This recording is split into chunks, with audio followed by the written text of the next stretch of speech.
Livro de Atos, capítulo 12, versículos 7 a 9. Eis que o anjo do Senhor veio sobre ele e resplandeceu uma luz na prisão. E tocando a Pedro no lado, o despertou, dizendo: levanta-te depressa. E caíram-lhe das mãos as suas correntes. E disse-lhe o anjo: cinge-te e ata as tuas sandálias. E assim ele o fez. E ele disse-lhe: lança a tua veste sobre ti e segue-me. E ele saindo o seguia, e não sabia que era verdadeiro o que estava sendo feito pelo anjo, mas ele achava que via alguma visão. Aqui nesse momento, a igreja do Senhor passava por um momento de perseguição, em que um homem chamado Herodes Agripa, neto de Herodes o Grande, aquele que perseguiu Jesus quando nasceu, o seu neto começou a perseguir a igreja. Por quê? Porque ele tinha algumas motivações políticas. Então ele se aproveitou de quê? De que aqueles judeus que perseguiam os seguidores de Cristo queriam que ele os perseguissem. Então, como ele gostaria de se manter no poder, ele começou perseguindo os líderes da igreja. Então o primeiro ato dele, ele mata ao fio da espada o apóstolo Tiago. Logo em seguida, na festa da Páscoa, ou dos pães ázimos, ou pães sem fermento, o que acontece? Ele prende Pedro. E Pedro era um pastor, foi preso numa prisão de segurança máxima, e tinha como ali soldados que cuidavam aquela prisão, só para cuidar de Pedro, um número de 16 soldados para cuidar de um pastor. E normalmente é assim que o inimigo quer fazer com as nossas vidas. O inimigo quer usar-nos como um degrau, quer puxar o nosso tapete, quer fazer com que nós venhamos ser colocados para baixo de pó. Essa é a intenção do inimigo e das pessoas que são usadas pelo inimigo, porque ele te usando, ele vai se promover. Ele te usando, ele vai te colocar num cativeiro, e você vai deixar de ser bênção na tua casa, no teu trabalho, na tua igreja. Então esse é o papel do inimigo. Por isso que nós vamos entender hoje a importância da igreja, a importância da oração, a importância de nós estarmos firmados com uma vida reta em Cristo. Amém? Então, nesse momento, lá no versículo 5, coloca o versículo 5 para mim, por favor. Lá no versículo 5, a palavra diz assim: assim, Pedro estava detido no cárcere, mas a igreja orava fervorosamente a Deus a favor dele. Em outra tradução diz que orava fervorosamente sem cessar. Sem cessar. E quantas pessoas estão aprisionadas pelo inimigo, estão no cárcere de suas vidas, na prisão realmente, mas é uma prisão que não é física, é uma prisão espiritual. E essas pessoas não têm a quem recorrer, elas não sabem como sair daquela situação, às vezes enxergam aquela situação, só que elas não conseguem sair daquela situação. Elas não têm muitas vezes também força, não tem uma igreja intercedendo por aquela pessoa, não tem uma vida de oração ou uma vida firmada na palavra. Mas Pedro tinha uma igreja que orava sem cessar, uma igreja que orava constantemente. Por isso que é importante nós termos uma igreja como referência, nós estarmos dentro da igreja, porque uma igreja, quando se une em oração, não há cadeias, não há correntes, não há ferrolhos, não há nada que possa contra a igreja do Senhor. Porque uma igreja coloca o teu povo de pé, uma igreja que ora, libera milagre que vem do céu. capacidade da oração de uma igreja unida, como foi pregado há 2 domingos atrás sobre a unidade do povo, ela tem a capacidade de nos fazer invisíveis aos olhos dos nossos inimigos. E nós ainda não conseguimos entender o poder grandioso que há na igreja, porque a igreja simplesmente ela é corpo de Cristo. Cristo é o cabeça, a espinha dorsal é Paulo e nós fazemos parte dos membros. É o corpo que se une. E quando nós temos esta consciência em nossas vidas, nós entendemos a importância de estarmos no corpo. É óbvio que hoje, com a vinda de Cristo, o templo do Espírito Santo é o nosso ser, é o nosso interior, mas a igreja não foi descartada. A igreja ela exerce um papel fundamental na vida do cristão. É importante nós estarmos debaixo de uma cobertura espiritual, pastoral. Por quê? Porque o tempo ruim sempre vem. O tempo difícil ele aparece, e o inimigo está bramando como um leão, assim como a palavra diz. Então nós, nesse primeiro ato da igreja, intercedendo por Pedro sem cessar, é o momento que nós estamos interpretando para as nossas vidas a importância da igreja. Amém? Amém. E olha só, aqui nós temos 2 cenários: a igreja e a prisão. A igreja está numa localidade orando. Já tinham perdido Tiago. Qual que era a esperança de ter Pedro de volta? Praticamente nenhuma. Mas mesmo em meio a essa impossibilidade aos olhos naturais, o povo continuou orando. E lá em outro lugar, distante dos olhos, mas perto da intercessão, as mãos de Deus estavam agindo. As mãos de Deus estavam produzindo algo milagroso. Não viam e nem sabiam o que se passava na prisão, ou se mesmo Pedro já estivesse morto, mas estavam orando. Estavam. E muitas vezes nós oramos, buscamos e não estamos vendo nada acontecer. Mas qual é o nosso papel? O nosso papel é continuar orando. Nós não temos que ver acontecer, porque muitas vezes nós funcionamos como os nossos próprios inimigos.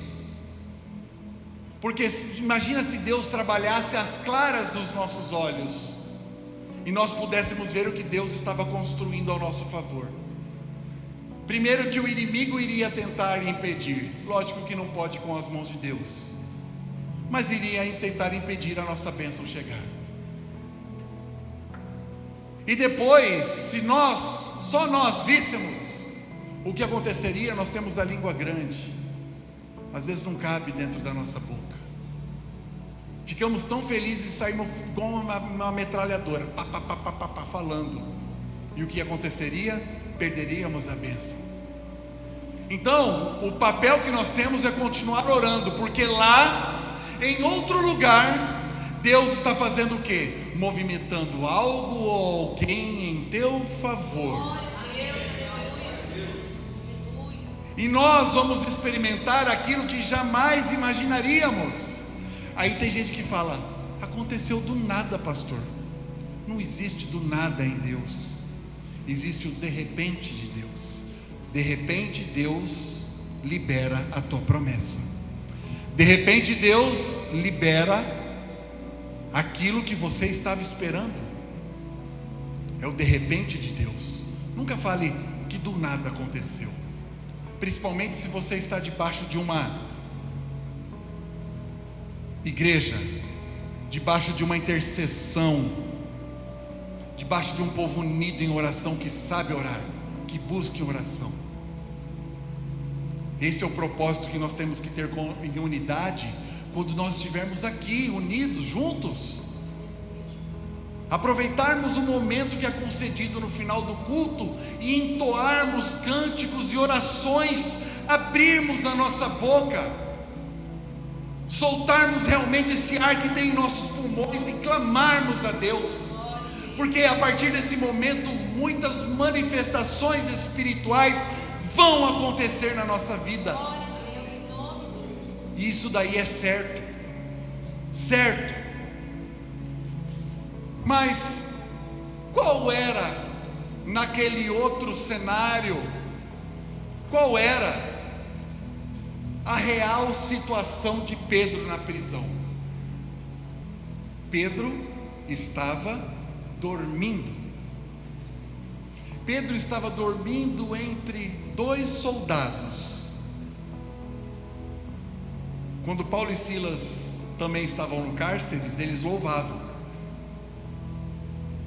E Pedro estava dormindo. Não é estranha a situação? E tem pessoas que estão nas prisões, como eu falei, nos cárceres de suas vidas, não estão como Pedro, dormindo, porque Pedro sabia em quem estava firmado. E nós vamos entender isso. Tem pessoas que estão em estado de dormência. Então, estar dormindo e em estado de dormência tem uma diferença muito grande. Estar dormindo, você realmente está na profundeza de um sono ali, descansando. Mas em estado de dormência, as pessoas estão como se estivessem anestesiadas. E está acontecendo o quê? O barranco, o muro de arrimo está desabando em cima da pessoa, e ela não está percebendo. Mas aí Deus dá um sonho, aí Deus manda uma pessoa de Deus lá na casa dela, ou vai falar com ela. Há vários sinais e a pessoa não está percebendo que a sua vida está desmoronando. Não está. Está no estado de dormência. Então é tempo de acordar, de fazer com que essa anestesia passe. A pessoa está vendo que o casamento dela está acabando, a pessoa está percebendo que os filhos estão andando numa rota e num rumo diferente, e está ali, não fazendo nada. Mas esse é um objetivo dos inimigos e do inimigo da nossa vida. Assim como Herodes, ele fez com que Pedro ficasse de uma maneira que ele entendesse que ele se tornou um escravo. Pedro, ele foi colocado como um ridículo dentro da prisão. E é assim que o inimigo, os Herodes das nossas vidas, querem que nós venhamos ficar. Eles querem se promover, querem te humilhar, querem aprontar para cima de você para dizer, eu que sou aqui, eu que sou bom. Querem armar as armadilhas para você cair. E aí Herodes faz o quê? Ele tira a sandália de Pedro, ele tira o cinto de Pedro, ele tira a capa de Pedro. Tirar as sandálias, olha só, deixa eu só abrir um parentezinho aqui. Quando você lê a palavra de Deus, e você vê que Deus está falando com riqueza de detalhes de alguns itens, objetos, ou algumas circunstâncias, preste bem atenção, que cada coisa detalhada na palavra tem um significado, tem um fundamento, não está à toa na palavra, amém? Então, aí ele tira as sandálias, e tirar a sandália, só escravo andava descalço naquela época. Então vai a sandália, colocou ele numa posição de escravo, e a partir dali ele não vai caminhar muito mais do que ele caminhava, vai ficar ali parado, estacionado. É para dizer assim: eu tirei o caminho de você, você já não tem mais propósito de vida. O que você tem a partir de agora é uma vida de escravidão. E aí vem e tira o cinto. E tirar o cinto de um judeu na época era o mesmo que tirar a honra e a autoridade que ele tinha. E o inimigo das nossas vidas, ele quer tirar a nossa autoridade dentro da nossa casa, dentro daquilo que nós temos com a palavra, através do nome do Senhor Jesus Cristo. Ele quer tirar a nossa honra como ser humano. Ele quer fazer com que você venha se envergonhar. E aí ele tira a capa. A capa tinha um símbolo de que algo estava acima do homem. Existia uma proteção acima do homem. E essa proteção era a proteção de Deus. Então, eu tiro você do caminho, eu tiro a sua honra e autoridade, e tiro o mais importante agora, que sem isso você não vai conseguir se restaurar. Eu tiro a presença de Deus da tua vida. E é assim, daquela porta para fora, é isso que nós vemos. Existem muitas pessoas boas, é claro, muitas pessoas firmadas em Deus, muitas pessoas honestas, muitas pessoas que não querem o teu mal, mas hoje nós nos deparamos constantemente com pessoas usadas, vasos do inimigo. Então esse é o objetivo, e foi exatamente o que o Herodes Agripa fez. Ele tirou a liberdade, a honra e a autoridade. Herodes, ele diz assim: Pedro, agora você não é mais nada, agora eu provo para você que esse seu Jesus não é nada. Ei você Bíblia, ei você crente, você não é nada. É isso que o inimigo quer falar. Agora você é meu escravo. Olha só, agora você é meu escravo. Só que tem o seguinte, o que nós temos que entender, que a função do inimigo é essa, ele vem para mentir, ele vem para matar, roubar e destruir. Esse é o papel do inimigo, e ele trabalha 24 horas por dia, 7 dias por semana, 365 dias por ano, para derrubar a sua vida. Enquanto muitas vezes você não está conseguindo nem orar pela sua vida, você não tem força nem de vir para a igreja. Sempre há uma desculpa,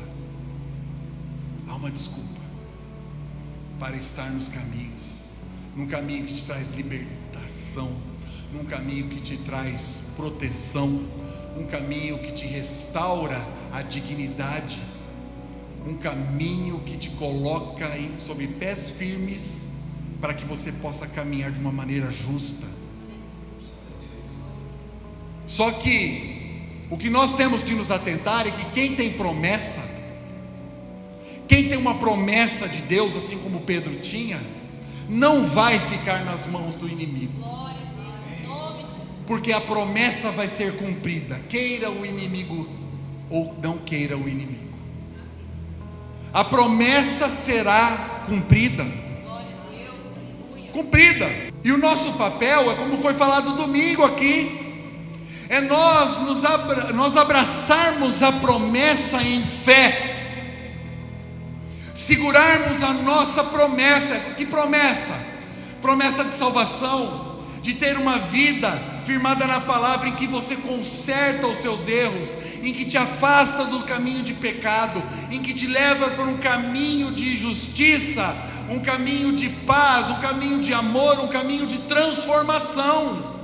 É um caminho, é caminho.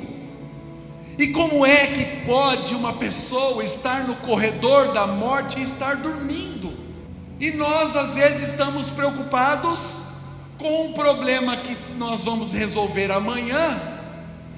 E eu já disse aqui, resolver é um problema que vai ser resolvido, ou um problema que você está passando que vai ser resolvido. Ah, mas é que pastor, lá em casa está um inferno. O meu marido ou minha esposa quer se separar, é resolvido. Mas pastor, olha, está acontecendo estou tendo um trabalho enorme no meu serviço, está difícil para mim, estão querendo puxar o meu tapete. É resolvido. Sabe o que não é resolvido? É uma pessoa que já foi condenada ao inferno. Isso não tem mais solução. E é isso que nós temos que fugir, da aparência do mal, buscarmos uma cobertura. Porque é muito fácil nós falarmos em Deus se nós não estamos com Deus. Ah não, Deus está abençoando, mas qual a tua prática com Deus? Qual a tua intimidade com Deus? Deus não perde tempo. Ei, Deus ele age na vida daqueles que o buscam. Ele não é intruso.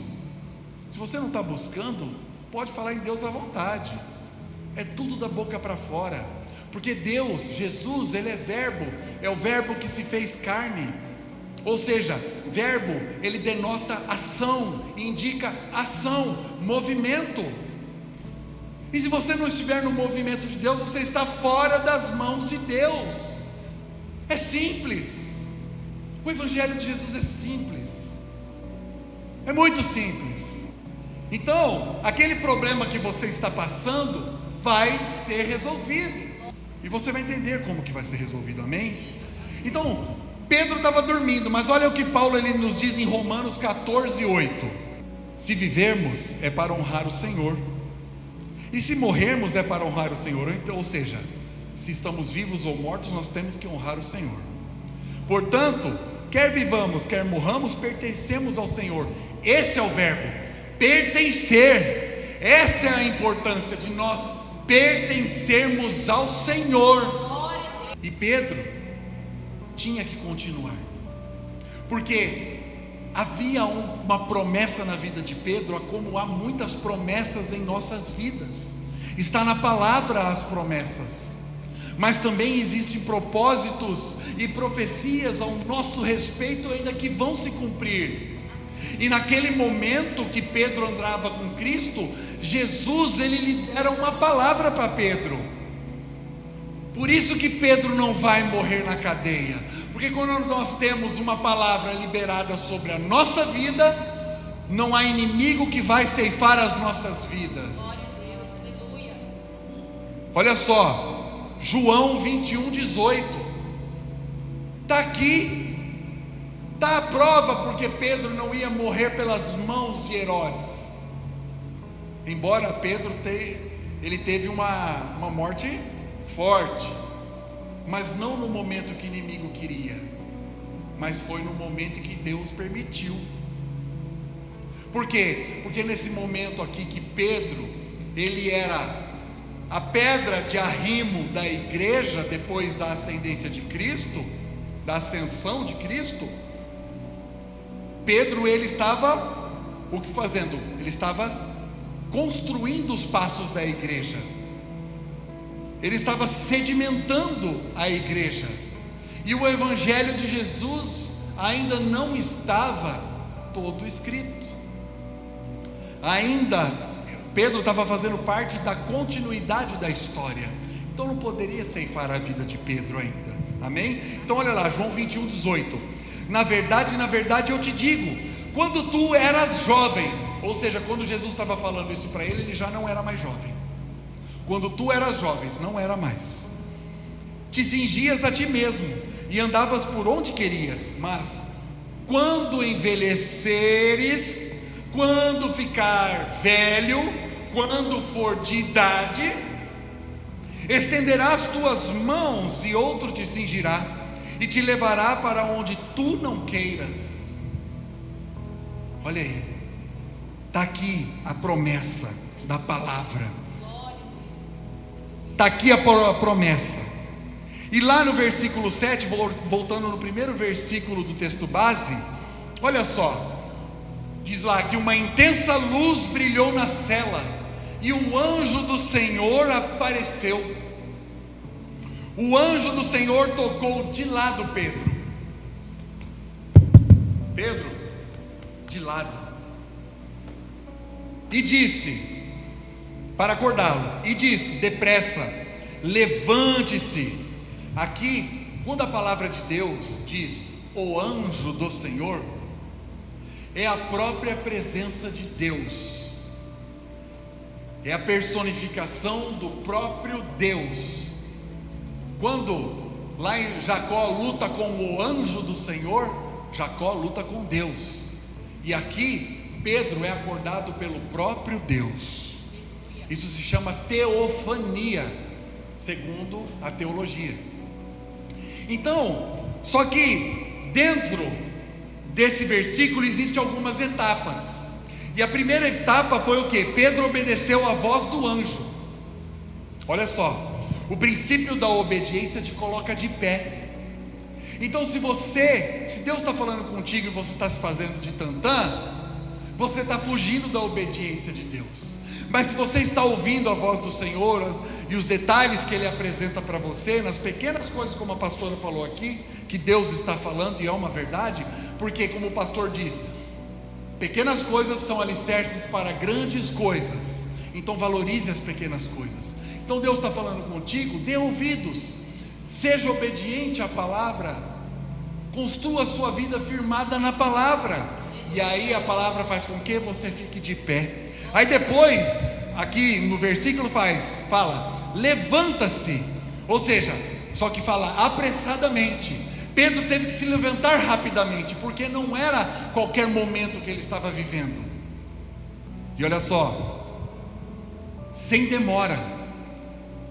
E no momento que ele se levanta, a palavra diz que as correntes caíram. Ou seja, quando você está em obediência, ouve a palavra de Deus, a palavra te coloca de pé e você é obediente e se levanta depressa, as cadeias e as correntes, aquelas que tentam te aprisionar, já caem. Glória a Deus, aleluia. A própria ação do Espírito Santo, do Espírito do Senhor, já faz com que caia. Amém, Jesus. Então saia desse estado de dormência, saia, ouça a voz do Senhor, mesmo achando como Pedro, será que é uma verdade? Será que eu estou sonhando? Não importa, o Deus falou contigo, se levanta, se coloca de pé, eis-me aqui, Senhor, porque já está começando o processo de libertação na tua vida. Aleluia, glória a Deus. E aí veio o terceiro passo, cinge-te. O que significa cinge-te?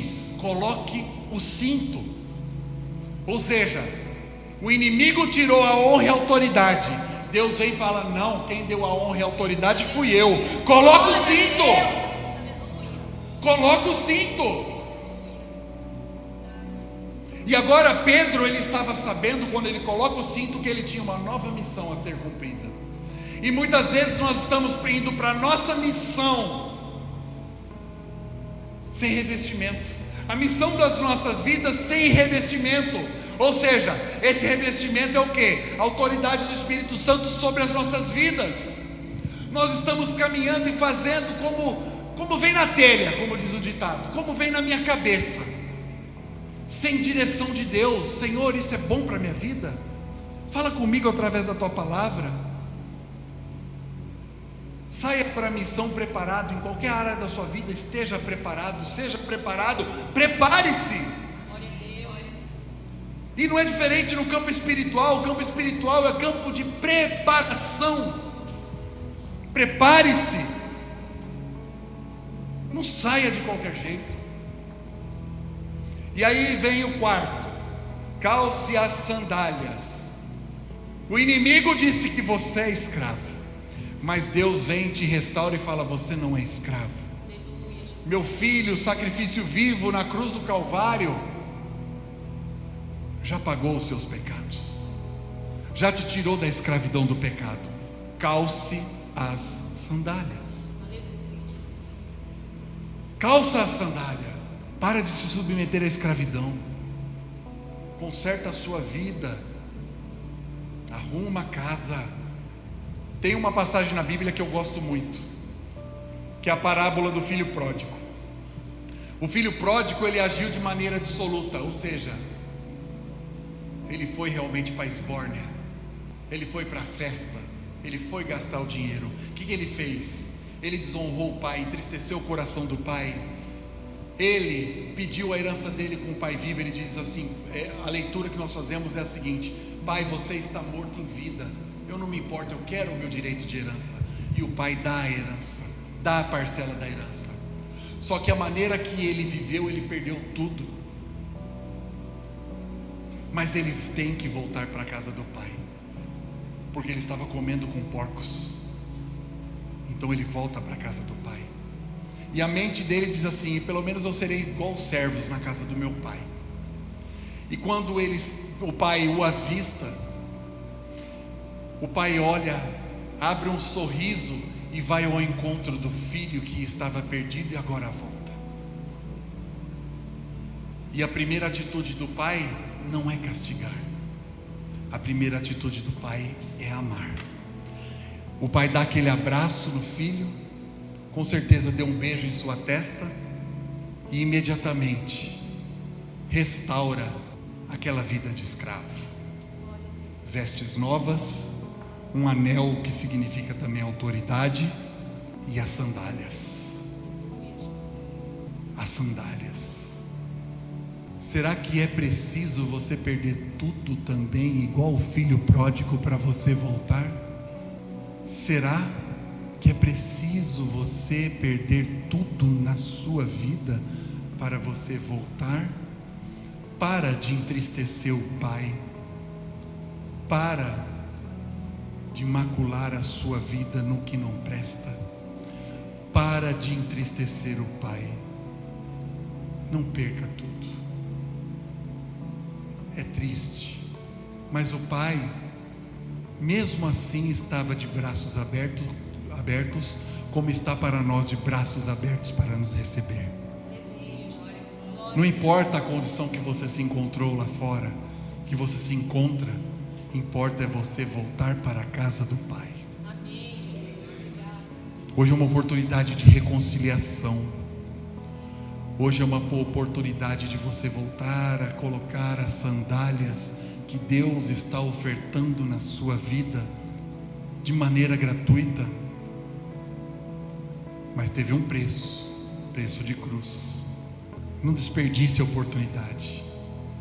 E o quinto, vista a capa. O anjo diz: vista a capa. Ou seja, restauro a minha proteção em ti. Então tudo aquilo que o inimigo te tira, Deus tira de Pedro e tira da sua vida. Se você tem uma base firmada, uma busca, Deus ele restaura, porque vai ter que ser restituído. Nós temos que aprender a clamar por restituição em nossas vidas. Restitui, Senhor, eu quero de volta o que é meu, igual aquele louvor. Temos que clamar, porque ninguém clama por restituição mais, ninguém ora mais. Enquanto nós estamos falando aqui, enquanto nós estamos pregando aqui, a igreja lá atrás estava orando. E para que essa igreja estivesse hoje de pé, as orações daquela igreja para Pedro estavam vivas. Estão vivas. As orações, nossas orações são como brasas vivas que vão subindo e não se apagam. Elas continuam vivas. Olha, orações, existem orações de geração em geração que continua ainda, a gente vendo que continua produzindo efeito. Aquela oração naquela igreja, na casa de Maria, mãe de João Marcos, está viva até hoje. Essa igreja está de pé. Essa igreja está de pé. Outras igrejas estão de pé.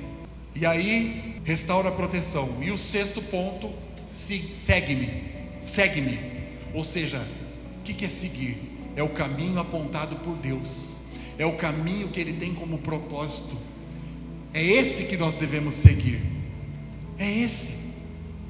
Não importa a crise que você esteja vivendo na tua vida, porque normalmente a gente olha só as nossas crises, mas e as crises mundiais? A crise mundial, a crise econômica, a crise financeira, a crise na pandemia, as crises. Será que é só o nosso interesse? Por isso que nós temos que estar em unidade, para rompermos as crises. É interessante, quero abrir um parênteses aqui, que no momento de crise, aquele povo correu para a igreja para orar por Pedro. No momento de crise na pandemia, o povo correu para o supermercado para comprar papel higiênico. Você não achava papel higiênico na prateleira. Vai fazer o que com tanto papel higiênico, meu irmão? Eu não entendi até hoje. Peguei Covid algumas vezes. Graças a Deus estou aqui vivo. Obrigado, Senhor. Mas você não via papel higiênico mais na prateleira. Eu não sei o que o povo estava pensando. Então aí o povo vai, compra água, estoca comida, estoca não sei o que, vai no posto de gasolina, leva 5 tanques de gasolina, enche tudo lá. Para quê? Se vir realmente uma guerra, uma crise, tudo vai, você acha que é um bobão, você não vai atingir você? Claro que vai atingir. Nós temos que correr para os pés da cruz, aos pés do Senhor, quem vai resolver o nosso problema. Aí na continuidade, no versículo 10, a palavra diz que Pedro deixou para trás, quando ele se recompôs como Deus o mandou, Pedro deixou para trás aqueles 2 soldados que estavam ao lado dele, que ele estava acorrentado, deixou aqueles 2 soldados para trás, passou pela primeira guarda, passou pela segunda guarda, e de repente, Pedro e Deus se deparam com um portão. E aí, aquele portão começa a se abrir sozinho. Sozinho não, né? Deus. E aí eles atravessam aquele portão. No meio do caminho, aquele anjo deixa Pedro. Pedro ficou como quem sonhava. Acordou e falou: era verdade.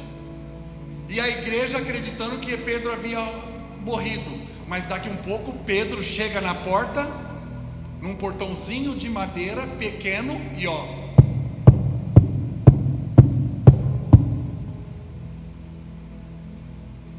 tem lógica isso?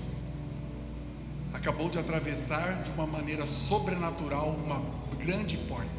Como o pastor disse, cada porta abre de uma maneira diferente.